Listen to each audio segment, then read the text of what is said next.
اتنا پڑھے کہ جب رزلٹ آیا تو آپ کالج کو ٹاپ کر گئے، پورے کالج نے آپ کو مبارکباد دی، کالج کے پرنسپل نے آپ کے گلے میں ہاتھ ڈالا، پورے خاندان والے مٹھائی کے ڈبے لے کر آئے، یہ سب کچھ ہوا۔ فیکٹری کے مالک نے آپ کو بلا کے کہ آپ کی وجہ سے بہت فائدہ ہو گیا، آپ کو $100 تنخواہ میں اضافہ کیا جاتا ہے، یہ سب کچھ ہے۔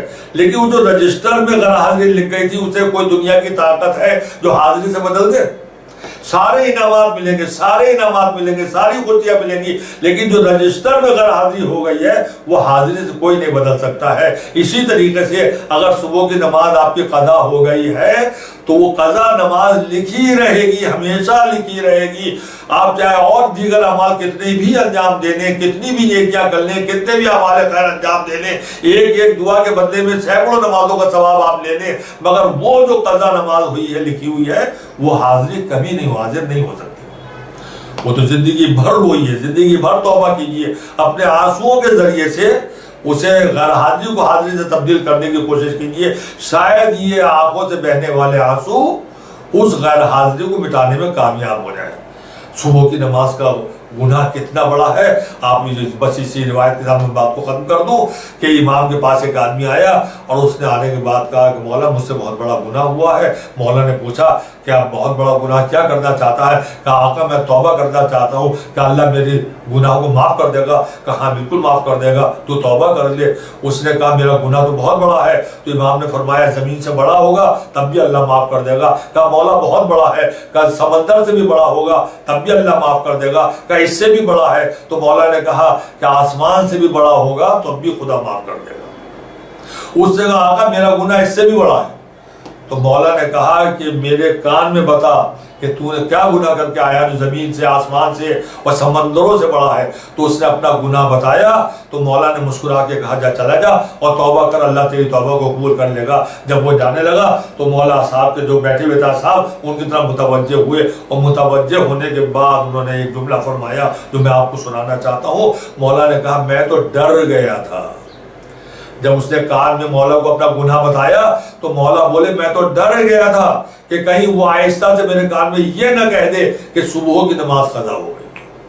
کتنا بڑا گناہ ہے صبح کی نماز۔ یعنی مولا نے کہا کہ زمین سے بڑا گناہ ہوگا تو اللہ معاف کر دے گا، سمندر سے بڑا گناہ ہوگا تو اللہ معاف کر دے گا، آسمان سے بڑا گناہ ہوگا تو اللہ معاف کر دے گا، مگر صبح کی نماز اگر قضا ہو گئی ہے اتنا بڑا گناہ ہے کہ شاید اللہ اسے معاف نہ کر سکے۔ تو دوستو میں نے جیسے کہ کہا تھا ساری دعائیں مانگتے ہیں مگر ایک دعا جو مانگنی چاہیے نہیں مانگتے ہیں، اور وہ دعا یہ ہے جو ہم نے عمل خیر انجام دیا ہے، ماہ رمضان میں جو روزہ رکھا ہے روزہ محفوظ رہے، جو ہم نے نمازیں پڑھی ہے نمازیں محفوظ رہے، اس کی دعا کرنا ضروری ہے۔ ہم گناہوں سے معافی مانگتے ہیں مگر جو قضا ہو گئی ہیں ہماری نمازیں، ان نمازوں کو اللہ معاف کر دے، ہمارے گناہ کو معاف کر دے، اس کے لیے ہم کبھی بھی اللہ سے توبہ نہیں کرتے ہیں، بلکہ مطمئن بیٹھے ہیں کہ صبح کی قضا ہو گئی تھی مگر ہم نے پڑھ دی ہے۔ نہیں، وہ غیر حاضری جو لکھی ہوئی ملائکہ کے رجسٹر میں، اس رجسٹر میں اس غیر حاضری کو ختم کرنے کے لیے پوری زندگی بھی رو رو کے توبہ کرو تب بھی کم ہے۔ لہذا